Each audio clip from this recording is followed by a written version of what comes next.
Oh, thank you for the question. My childhood, being a pastor's son, which is something that you are familiar with, meant that obviously we also didn't stay in one place for too long. We had an opportunity to, for instance, to go to the US where my father was studying, came back to Namibia, and moved in the north, and then eventually, before you know it, we are in Windhoek. But it was an exciting childhood in the sense that although we didn't have much, came from humble beginnings, a son of a nurse and a pastor, but the parents always tried to ensure that we got the basics and we got what we needed. And eventually that also laid the foundation that we had to work as twice as hard as they did. Because if they could overcome those challenges that they had, and I think who are we not to overcome those challenges? So it wasn't the perfect childhood in the sense that, you do not necessarily get everything that you want, or as compared to those that have everything they have. But it has also taught us to work as twice as hard to be able to ensure that those that come after us are much better off than where we began. So indeed, I'm grateful for those humble beginnings. Possibly, if it wasn't for those beginnings, then maybe I would have turned out to be a different person, and I necessarily wouldn't have won that. So I appreciate the fact from where I come from. I mean, you mentioned that, commuting so much, traveling around, being a pastor's kid, going from town to town. Would you say that has contributed or shaped who you are today, or is it just the humble beginnings that you lean on? No, I think it does definitely shaped who I am, because by virtue of that, I've gotten the ability to be able to mingle with all different kinds of people and to know so many people. And my other name, which is Ndamanomhata, means I have people. And I think largely to that extent has made it very much possible for me to know a lot of different people and get to engage different people, not necessarily those that agree with me or sound like me, but even those that disagree with me, we can be able to sit around the table and engage. So those are opportunities which I will never take for granted, and that I appreciate those. That if it wasn't my dad being a pastor, being in Engela in the Angona region, being in Oshkoto, Oshkoto region by Onipa, then eventually coming to Commerce, for instance, being at Paulinum, where I spent majority of my years from high school all the way until varsity, I don't think I would have become the person that I am. So I appreciate those, and I don't think I would ever want to change the way I started.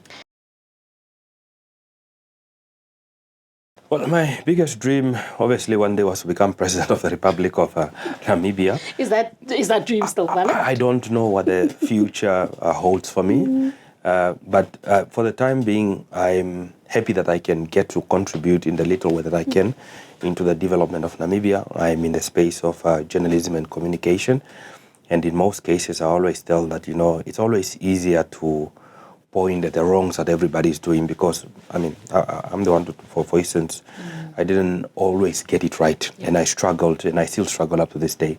So it's always easier to point fingers and criticize others for doing something wrong, but alternatively, instead, sometimes you can then build on or engage what we call communication for development, which is about not being in denial with the challenges that exist, but also opting to rather find solutions and engage people to find solutions, as opposed to simply just breaking down people down all the time, cursing, name calling, and and not simply trying to get along with other people. And I'm reminded that Barack Obama always says that even in the worst of times, you must never lose respect for somebody else. So we can differ, we can always differ, but at the end of the day, I think we should be able to still have a conversation, even if we don't agree and not able to convince one another. I think for a day, it's quite a short period. You can't attain much. But if I was president for a day, I think issues that I will address is the issue of ensuring that natural resources of Namibia benefit the inhabitants of Namibia. And that obviously it's also a challenge, because you have to have legislation. Now, making legislation in a day, it is pretty much very difficult. But there are some decisions that I think we can be able to take, such as, for instance, ensuring that people have access to decent housing. This requires sacrifices. And in most cases, I always think that when politicians, for instance, are speaking, it's easier to sell promises. But I think what I'm always looking for when leaders are speaking is to be able to say, look, I know we've got challenge A and B and C, but because we have so many priorities, let us, for instance, say, for the first 5 years, instance, or the first 3 years, whoever, for instance, becomes president, and say, I'm going to concentrate on building sports stadiums. So that we know, for instance, I can allocate this much money when it comes to, let's say, to maybe defense as an example. Not that I'm saying defense should be compromised. It's a necessity that we need. And once you have attained that specific area, then you said, I've allocated 20 billion over a period of 3 years. Then I say, let me turn around and say, let me go to the provision of water, for instance. For another 2 years, I allocate maybe 10 billion. And then once I'm done with that specific thing, and I can go to another item. Next, What I'm trying to say in a nutshell is that the priorities, for instance, in Namibia are so many that it becomes so difficult that even all of us are all crying because we all want to access that pie, which is out of 100. But it is not possible to even get 20% out of that pie because already close to 20% already goes to education. So, but I think we can still be able to do it, lessons learned, for instance, when it comes to the issue of oil and gas, so that we can see how we can maximize our benefits and take the necessary decisions. But Namibians, what I also realize at the end of the day is that Namibians are not willing to suffer. So we must be willing to suffer in order for us to move from where we are. How many of us are willing to suffer and say, for instance, $100 today because it's pegged to the rand is equal to $100. Tomorrow, we take a drastic decision, the $100 becomes worth $30. How many of us are going to be comfortable? We're not going to be comfortable. We're simply going to start protesting in the street. But again, at the same time, we also have to ensure that we are inclusive. And specifically, as President Pwamba always says, we always tend to be focused at mine is what I want to achieve. But he says, look, for instance, if fire starts burning, if it starts burning, for instance, in Karutura, it won't stop in Lovisdorf because it's Lovisdorf, because if it starts burning in Karutura, eventually people will only become content when they burn everything down. So that means we have the responsibility to ensure that we try as much as possible to ensure that we're inclusive and take care of everybody. I think you're ready to be president. What? No, not yet. What motivates you on a daily basis? I think what motivates me right now, as compared to years ago, is wanting to do so much for the country. Obviously, through that stage, I've also learned a lot, but also knowing that I have children now, and they have become a priority. It is I would not have thought that I'm mindful of every second week that I must go buy a 1.8 kg of milk for my daughter, because my daughter drinks around about 4 bottles a night and 1 bottle of purity. So I'm mindful. So they've sort of shaped me to trying and create a better future for them, and not necessarily just for them, but to try and contribute for every other citizen of the Republic. So I'm eager to contribute to Namibia into some way than what I'm doing currently right now. It is my engagements with the different people when I'm involved in, be it, for instance, in the Environmental Investment Fund where I was. Now I'm at Namwater, for instance, and because it's a basic need that we are providing, the faces that you see on people, the complaints that you receive, even though you cannot sometimes be able to assist all of them. But when I know that, for instance, I have 10,000 inhabitants, for instance, in Shamvura village, have got access to drinking water as a result of an intervention when I contributed, I'm happy, because we might not get it all right away, but one step at a time is better than doing nothing. Yep. But also what is, I think sometimes that shakes us down in most cases, is we see that Namibians, we have a culture of criticizing everything all the time, like as if nothing has been done. I'm not saying that I'm fully happy with where we are, and of course the fact that we are not where we want to be, even with Vision 2030 coming in approximately 6 years' time. Again, those complaints, as also the leaders that are leading different institutions, have the responsibility to listen to those complaints. Sometimes people just want to be heard even if you don't have a solution. So what causes conflict is that when you don't listen to people sometimes, then that obviously already again leads to trouble, and then leads to all sorts of circumstances. But what largely drives me is trying to create a better future, not only for my children, but for Namibia and the generations to come, and when we are not here. And by doing that, it cannot only be done through being in isolation. We all have to work together to be able to ensure that we contribute that dream. So we are all part of one puzzle, and each and every one of us has a role to play to be able to put it there. And I realize with the issue of leadership is that we assume that we are only looking at political leadership, and that's where most Namibians really misunderstood. There are leaders that are, for instance, in creative arts.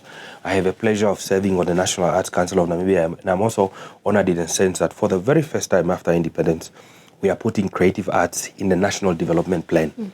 So that has never been heard of. And I appreciate the fact that the council members, being led by Cecily Jacobs as well as the minister, really were instrumental in ensuring that we also take recognition of the fact that for too long we're talking about we want to have artists thrive, but we are not making any means to meet them halfway. And I'm hopeful now with a commitment in terms of creative arts being represented in the National Development Plan 6, we'll see that this potential sector which has been underdeveloped for some time can also be able to contribute in terms of value addition when it comes to our GDP. So there are many things that we can do to build together, and it doesn't necessarily always have to be politicians. So every Namibian, no matter what they are doing, the small part they are doing, it contributes to the bigger picture. So we all have a role to play. Yes, I think I must say first that I've been fortunate enough that all those people that were mentoring me throughout my time, or those that I was reporting to, be it, for instance, Mr. Iben Nashandi, when I was in government, be it, for instance, Benedict Livanda at the Environmental Investment Fund, and now Kadiva Motumwa, as well as Abraham Nehemia at Namwater. What they've done is that they made a choice to give me an opportunity to be able to contribute to the national discourse. And what I want to advise, especially to the upcoming young people, is to say, it might not make sense, you might not get remunerated for it immediately, and most people are always looking for experience. They don't want to give opportunities to those that are actually not experienced. And for instance, it saddens me that we've got approximately 8,000 teachers who are qualified, who are sitting at home without employment.